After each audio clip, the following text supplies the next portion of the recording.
Hey, everybody. Welcome back to Build Better. I'm Matt. Look, going to come right out of the gates and admit something. The last couple shows I recorded were pretty heavy.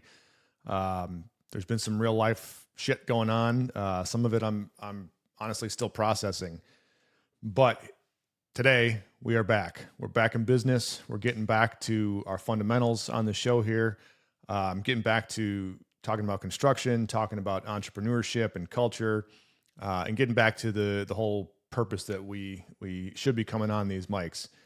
So today we're going to get into it. We're going to talk not about just theory. We're going to talk about actually what decides in the construction space, whether you win or whether you lose, whether your business succeeds or your business fails, and kind of all things in the middle. And we're going to take it on a pretty traditional path of a top 5 list. So there you go. Today we are going to talk about the top 5 hardest truths about running a construction company. And here we go. Let's just jump right in. Truth number one.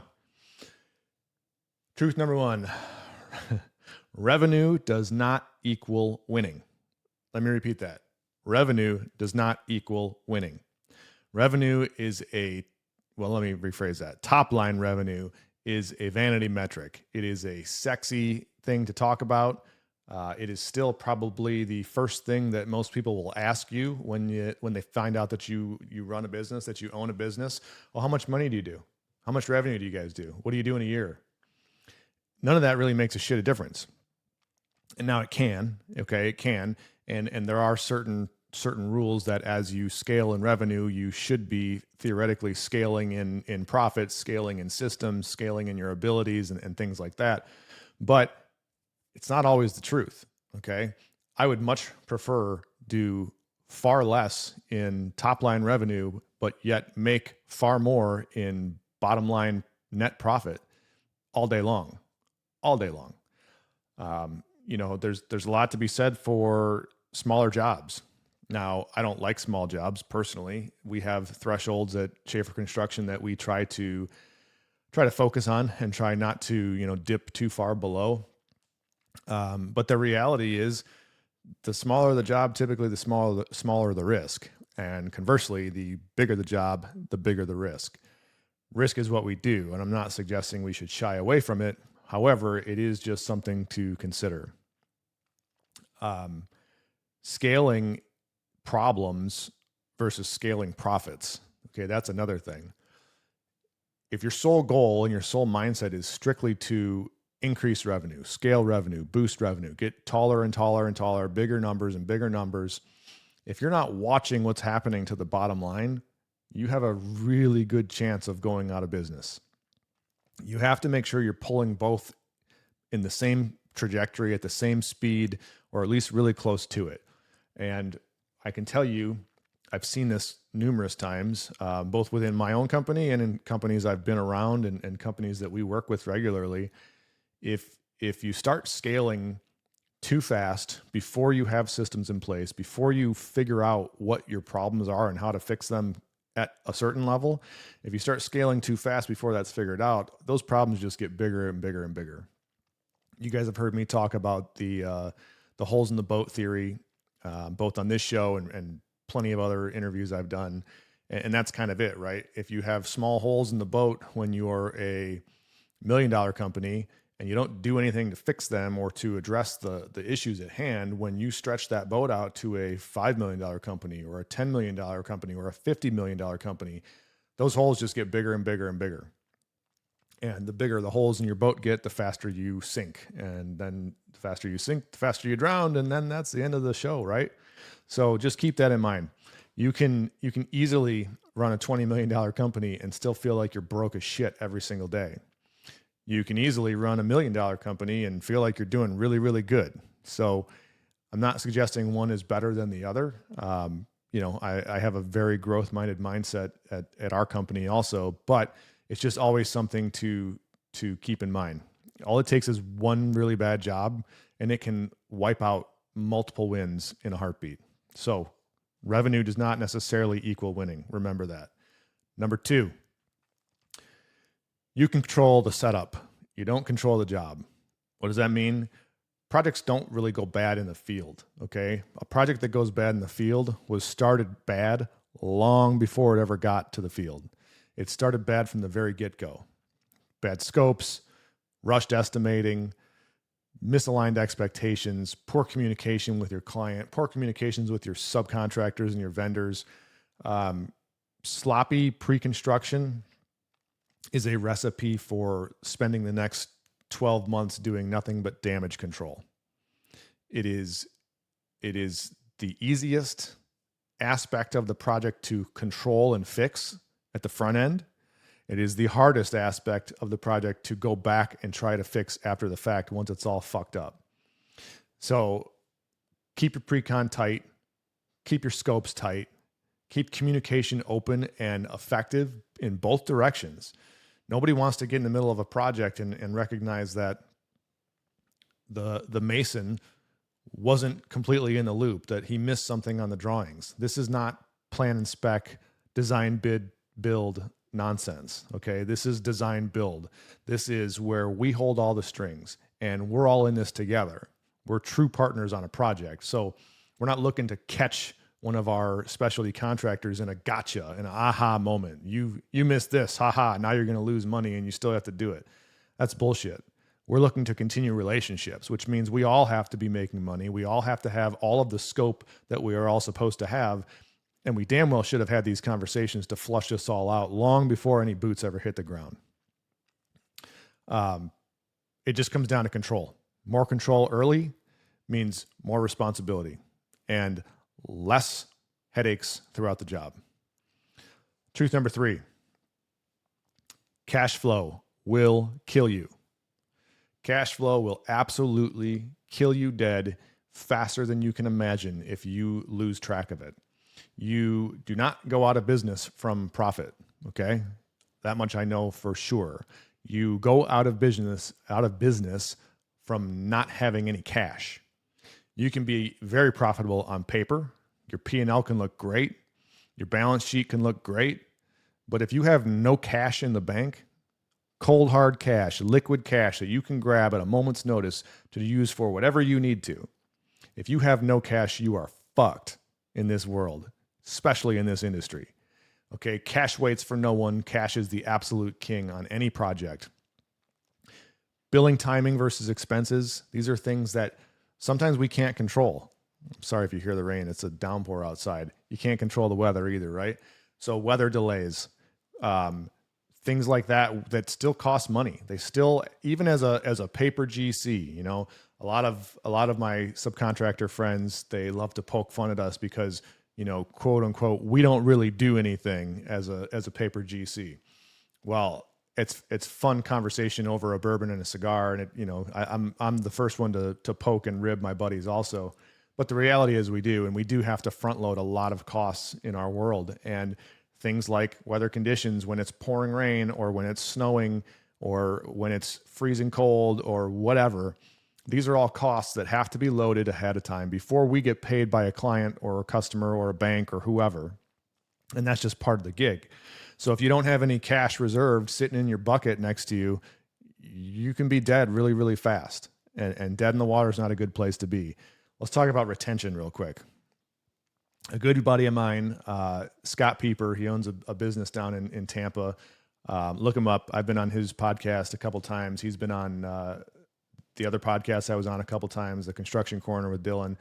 But he told the story the best I've ever heard it about trying to explain what retention is to people that are not in our industry. So let's just imagine that you and I, we go out to dinner, okay? And we order some good steaks. Let's say I order a $100 steak. I eat the steak. I can enjoy it. I cannot. Doesn't really matter.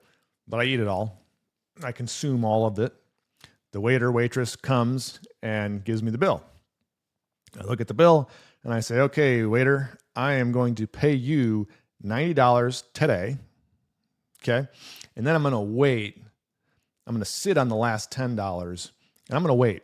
I might wait 30 days. I might wait 60 days. You know, I might wait a year if we're being honest, because I just want to make damn sure that I still feel the same about this steak in a year that I did while I was eating it, that I still was happy with the results, that I still thought it tasted good, thought it was prepared well, and that it was a good value. I'm just going to hold off, and I'm going to see how I feel in 12 months from now. How's that? Let's just shoot 12 months as our target. Assuming everything's fine in 12 months, I'll give you your $10. Absolutely. It's utter insanity to think of a story like that, right? But that's the reality of what we have to deal with. That's the cash flow reality of commercial construction in this idea of retention. Now, don't get me wrong. I think that retention has a purpose. I think that there sometimes needs to be a bit of a carrot held out to make sure that everybody comes back to finish their shit, to get rid of punch list items and whatnot. But the way that it's handled in our industry is really pretty disgusting. And we all know where it comes from and what contract brand that it comes from. We have operations a little bit differently. I mean, we still have to play by the certain rules, especially when banks are involved, but we try to at least cut retention for our guys as early as we possibly can. Front loading jobs is another thing. We kind of already talked about that, but the real deal is, we talked about cash flow, or excuse me, we talked about profitability on paper. The other thing to recognize is profitability on paper doesn't translate to payroll. Okay. So keep that bucket full of cash, keep it as full as you possibly can, protect the shit out of it, and don't get hit by being caught with no cash, because that's a quick killer. Truth number 4, people are the whole game, the entire game. You do not have a company without the right people, period. You might have a mess. You might have a headache. You might have a bunch of ragtag assholes that you have to babysit, but you won't have a good company unless you have the right people. And this is across the board. This goes from the project managers, the superintendents, the project coordinators, the project engineers, subcontractors, the vendors, the financing team, the capital partners, the leadership team. You have to have good people, because one single weak link will multiply your problems immensely, sometimes to the point where disastrous results ensue. I could tell lots of fun stories about bad hires. We've talked about how at Schaefer Construction, we're in a massive recruiting phase right now, and we're interviewing and we're bringing people on board, quality people on board. We've made bad hires in the past. In the past, few years, we've had some mistakes. And I'm sure these people are good people at heart. They're probably good humans. That's not what I mean. We don't make those kind of mistakes typically. But people that just have somehow evaded our core values filters and radars have made it into our organization before, and it's a disaster, man. There's been some. I can't get into the story right now. I won't do it rather, but someday maybe if you catch me in a different mood, I'll tell you stories about showing off. Just remind me. But here's the reality, guys. Culture has got to be your daily standards. It's not just talk. It's not just me blabbing on a microphone. I don't even think most of my people listen to this shit, if I'm being honest. Culture is more than pictures on the wall and posters in the conference room. It has to be your standards. It has to be how you actually operate, what you expect of your people, how you hold each other accountable, how you hold yourself accountable. Breed a good culture and you will find good people. Find good people and you will build a great company, period. That's as easy as it can get. All right, last one. Truth number 5. Leadership is the ceiling. At some point, as a leader, as the owner, every single thing comes back to you, comes back to me and my companies. Meaning, everything that goes wrong comes back to me. Everything that goes right comes back to me. Everything that you should have done differently or you wish you had done a different way all comes back to me, period. I am the end all, the buck stops here. I am the sole source of ultimate accountability in my teams, in my organizations. And if you're the owner of a company, then so are you. You have to be the guy or the woman that handles the decisions, that enforces the standards, that breeds the accountability. But you have to recognize that if anything fails, at the end of the day, there's one person and one person only that you really should be pointing a finger at, and that's the person that's looking you back in the mirror. Business won't outgrow the leader, okay? The leader might stop growing. A leader might lead its team astray or their team astray, but the business can outgrow the leader. And that means that as a leader, as the owner, as the whatever you want to call it, you have to be constantly stressing yourself, stressing to grow, stressing yourself to improve, striving to reach that next level, being a better human, being a better boss, being a better executive, whatever it may be. There is no rest for the wicked in this game. And as the leader, it is your job to focus on absolute and continuous improvement. Bonus points if you can breed that into your culture, where continuous learning and continuous improvement is just a part of the fabric of the company that you own and that you operate. If everyone is always trying to improve, they're always reading books, they're always listening to good podcasts, they're always going to conferences, they're doing the extra shit that they don't have to do, that maybe they're not getting paid a specific wage for, but they're doing it to better themselves, to make themselves a better provider of whatever services it is you provide, make themselves a better employee to you as the owner, make themselves a better teammate to the people that they have to do this with. Those are the people that are really worth keeping around under all costs. But if you can build that culture or breed that culture in and make that flourish, man, you'll have an unstoppable team real fast. Absolutely unstoppable. It's something I'm working on every single day. And it starts with me. It starts with me and it starts with you. You have to set the example. You have to let your people see what you do to yourself, the lengths that you're going to better yourself so that you can then provide better for them. So guys, that's the top 5 list. Not sure if we're going to do many more of these or not. I'd be interested in hearing your thoughts about it. So let me know. Let me know down in the comments. I can tell you that next week's show, we have an interview again, finally. I know I've been promising that. Those seem to be big crowd-pleasing hits. So we've got a pretty cool dude coming on the show. We're recording it this week, so you'll get it in the Thursday drop next week. And we've got a few more interviews after that lined up. We've got another in-person interview here in my studio coming up in about a month or so. That will be a pretty fun one I'm looking forward to greatly. Listen, the last few weeks have been a reminder to me that business is real. These stakes are absolutely high. The people are real. Getting these things right actually matters. It matters more than you may know. And when you go through these periods of time where you have the bumps and you have the potholes, the unexpected bullshit that springs up, you gotta figure out your own systems to get past that and to keep moving and to keep being productive and keep being a leader. Because if you don't, you can take a mountain and turn it into a molehill really quick. Listen, if you're feeling some of this, if some of this kind of resonates with you, that's a good thing. It means you're paying attention. It's not an easy business. It is a very difficult, very cutthroat, very tough business to be a part of.